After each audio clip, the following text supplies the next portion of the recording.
Hey everybody, DM Jim here, and welcome to a new episode of the Tabletop Engineer. This week I have a new project to share with you, but it's not really a crafting project. This one was heavily done by my 3D printers. I kept these things printing for pretty much 2 weeks straight once I decided to do this project. What is this project? Well, I'm going to show you, and then I'll take you to the tabletop and show you how it sort of came together. This right here is a 3D printed ship. The company that sells the files for this is called Shipworks Terrain. Search for them on Facebook. That's the only way. They probably have a website, but I mainly deal with them through their Facebook page because that's where you can post questions and comments and photos and things like that. But as I was building this, I had a lot of technical questions, and I would just pop them up there on the Facebook page, and usually within an hour, I would have an answer. And there's a lot of people who have bought these files who are more experienced. And so when I wasn't sure about what a certain file was, in a picture or whatever, like, what is that file called? They would answer that so I could go find the right file. Because I did end up printing like 2 or 3 pieces that didn't fit. You've got to be careful when you're doing this that you sort of have in your mind what you're going for, because there are so many parts in this project. You can make the ship wider. You can make it longer. You can make it taller. There are options for the fore, the aft, the stern, or whatever. All these different things, and so it can be a little overwhelming. Okay, now this was only part 1 of this week's project because my players are going through the Ghosts of Saltmarsh campaign right now, and I took that story and I've twisted it and gone a little different direction. The players this week, just a few days ago, they ended up going out to rescue some of the menfolk of Saltmarsh. And sorry, I'm not trying to be sexist here. That was just the way the story unfolded. But they interrupted a ritual that was calling forth the Kraken. This also is a 3D printed piece made in multiple parts. I think this was, let's see, 1, 2, 3, 4, 5, 6, 7, 8, 9, 10, 11, 12. I think it was 12 parts to make the head alone, okay? This sits on the water. And then there are parts to make the tentacles. Got it? There are 6 in all, and they're all different shapes so that you can have variety. I put the ship out once the players reached the ship because the cultists were on the ship, and they boarded the ship and attacked, but they they were not able to quickly enough stop the priestess from calling forth the Kraken. So I pulled out the Kraken head and tentacles out of a bag that was covered up. They didn't see this coming. The gasps and just some of the looks on the players' faces when this was placed next to the ship along with the tentacles, they were worried, and they should have been. It was a very fun adventure to run that night, and I would love to have you do the same. So below in the instructions or the details, I'm going to give you information on the where you can go find out the details of this. But again, it's Shipworks Terrain on Facebook page. I'll also share you some information about the paint selections that I chose. But let's get to the work table, and basically I'll just sort of show you and narrate a little bit of how I got this project made, and then show you the final results and some photos at the end of the video that I think you'll enjoy. Let's go to the work table.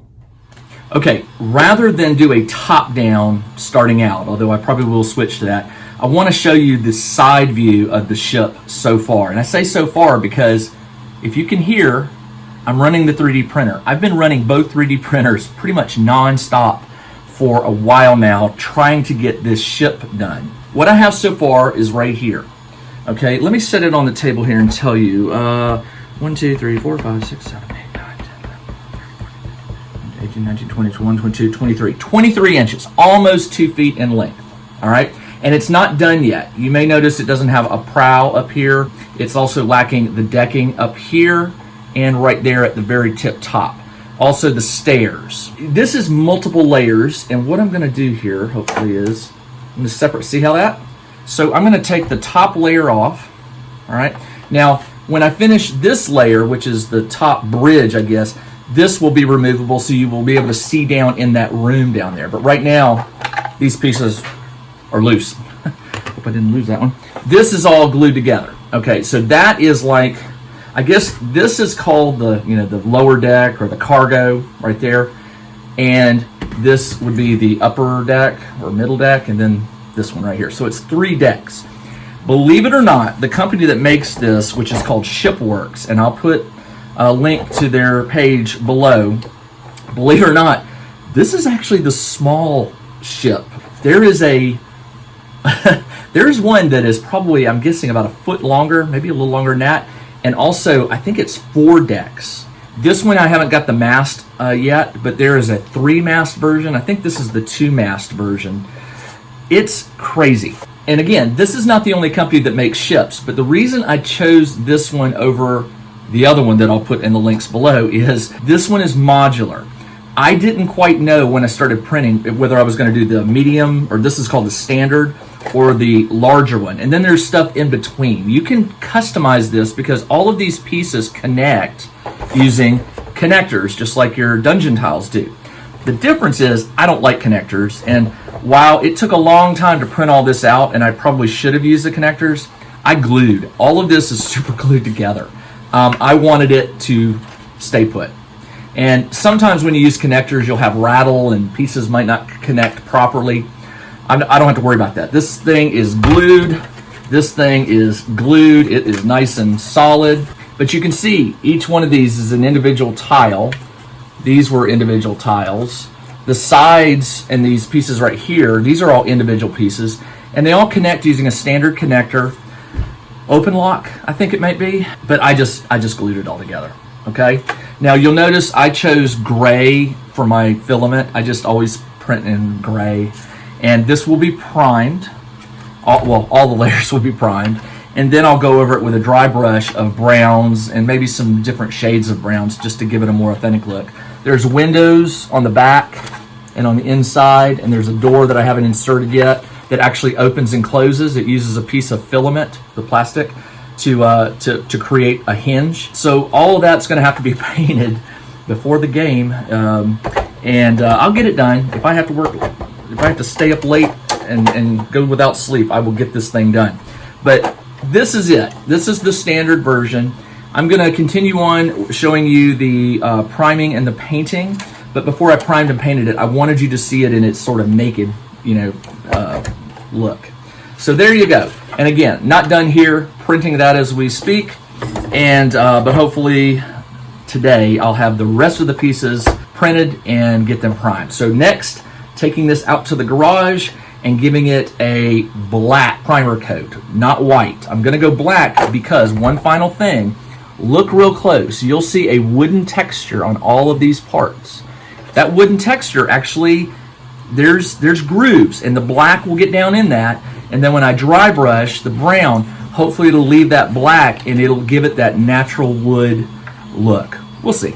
All right, let's get to the garage and get this thing primed. All right, here she is, primed black. As you can see, I can't tilt it too much because it stacks. It's not all glued together. For example, this upper deck right here removes so you can gain access to the room there. Is this the forecastle? I can't remember. It comes off to gain access to that room. And there's one door piece missing here. I'm priming it right now. And then, of course, this piece separates to reveal inside. Everything is black. So up next, I'm going to dry brush this with various shades of brown to make it look like a wooden sailing ship. Let's get to the table and I'll get on that.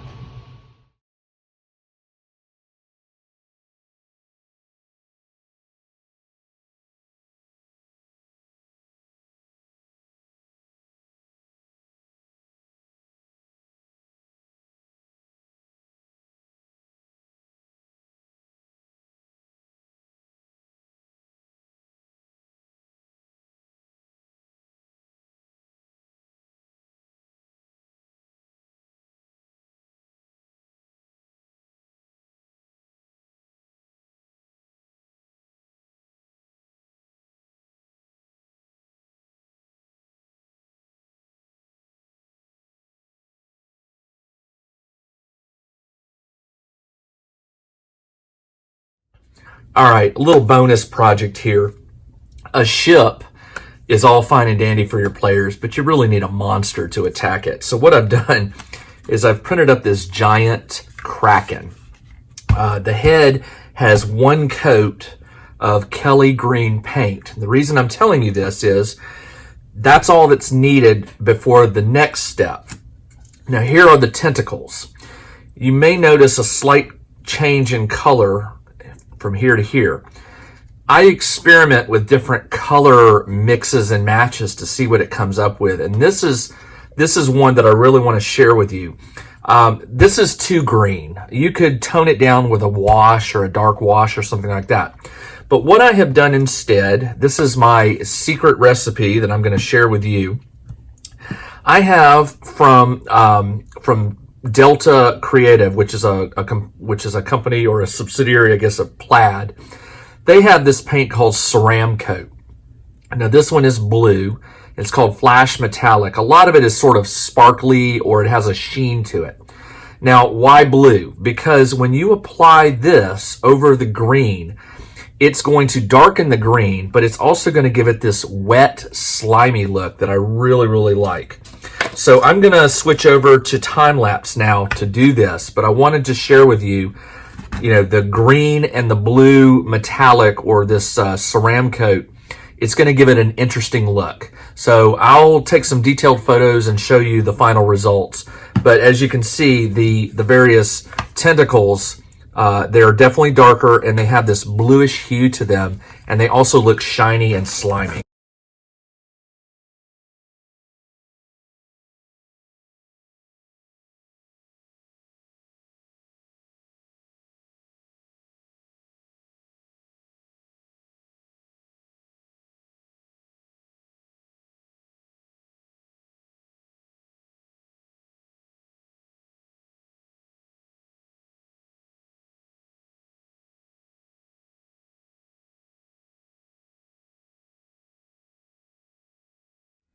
Okay, here is the full set. This is from Shipworks Terrain.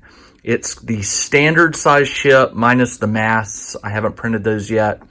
And also the Kraken. Now the Kraken comes with 6 different tentacles, but I've only printed and painted 3 of them. There's just not enough room on this Lazy Susan to do it justice. But as you can see, with the Lazy Susan, the players can rotate it around, see the ship and the Kraken from different angles. And this is not normally something that I would do for my table, this extreme. This is extreme for me because the ship alone took almost, it was about 2.5 rolls of filament and well over 100 hours to print all the pieces.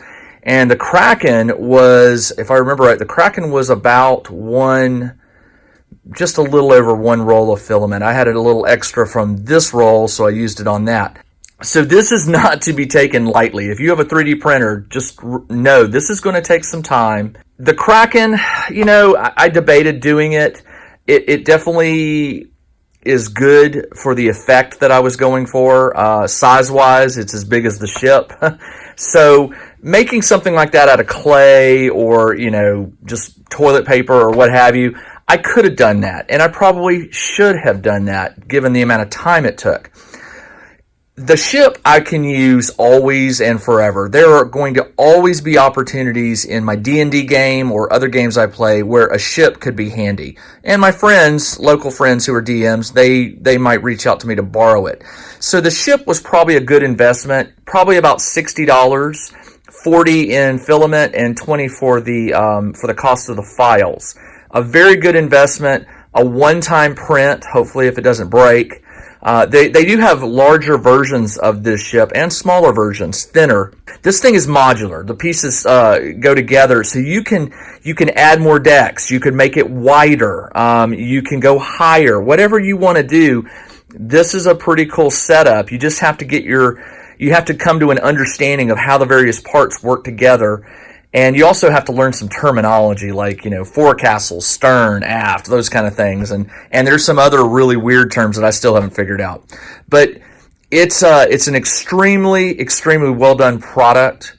And I can highly recommend it. And I can tell you as a DM, your players will flip out when you pull that ship up. I kept the Kraken hidden in a bag, in the bottom of a bag, covered up. And they had no idea. When I pulled that out, their reaction alone was totally worth the time and energy, even though it's probably a one-time thing, because, I just can't see myself attacking them with a Kraken once a month or even once a year. So definitely glad I did it, but I could have done without it. But I think my players enjoyed it. It was so fun to throw this out there. I don't usually do dioramas this large in scale and this complex, and quite honestly, this expensive.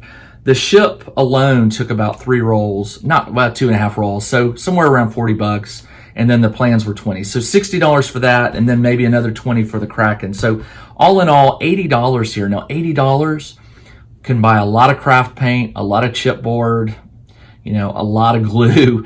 So some of you are looking at this and thinking, I don't have a 3D printer. You could certainly tackle building a ship and a Kraken out of non-3D printed parts.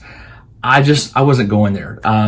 First off, I had a very limited amount of time, and I wasn't quite sure how to get to the ship with just standard crafting materials. I love the look of this. I'm so pleased with this, and I can use this over and over again in future campaigns and games, and I can loan it out to DMs who are friends and who I know won't break it, because I would probably cry a little bit. But it's so awesome to have a ship now that I can put up on my shelf and have available when I need it or when a friend needs it. The Kraken, probably I could hang it on the wall or something. I don't know what I'm going to do with the Kraken. But anyway, it was a fun project, and I hope you got something out of this video. If you decide to do this, I would love to see your version of a 3D printed ship or what have you, because there are so many variations that this ship could be done. If you make a homemade ship or Kraken, I would still love to see it, because I didn't tackle that project, and I start thinking, maybe I should. What could I have done like this out of just standard crafting material? I think I could have done something, but it wouldn't have looked like this, and the ship most definitely wouldn't have looked like that. But again, it's not about necessarily the quality of the look, the detail work. It's about putting your players in that mindset. They're on a ship. There is a Kraken attacking the ship. I'm very fortunate that I have 2 3D printers that I could keep going and do this. But if I did not have those 3D printers and I had decided that I wanted a ship, I would have found a way. It would have happened. It just may not have been as big, or maybe it wouldn't have looked exactly like this. But you can do it. Don't let the absence of a 3D printer in your workshop hold you back from doing something like this if you want to have it, especially if you're a DM. That's all I have for you this week. Just a quick reminder, please hit the subscribe button below if you want to get alerts when a new video comes out. I welcome you to come subscribe to Bexham's Bizarre Magazine. We're currently on issue 8. Issue 9 comes out on September 1st. I'm almost done with wrapping it up. It's $2 an issue if you subscribe. It's $3 an issue if you go to Drive-Thru RPG and buy it there. And then finally, I welcome all of you to come join me at the Tabletop Engineer Facebook page, where I post frequently things that just don't make it into the videos and such. And we have conversations there. I do live events on Wednesdays. So remember that, live events on Wednesdays at 1 p.m. Eastern. All right, that's all I have for you. This is DM Jim. I will be back next week with a new project. I think you're going to like it. I'll see you next week. Take care.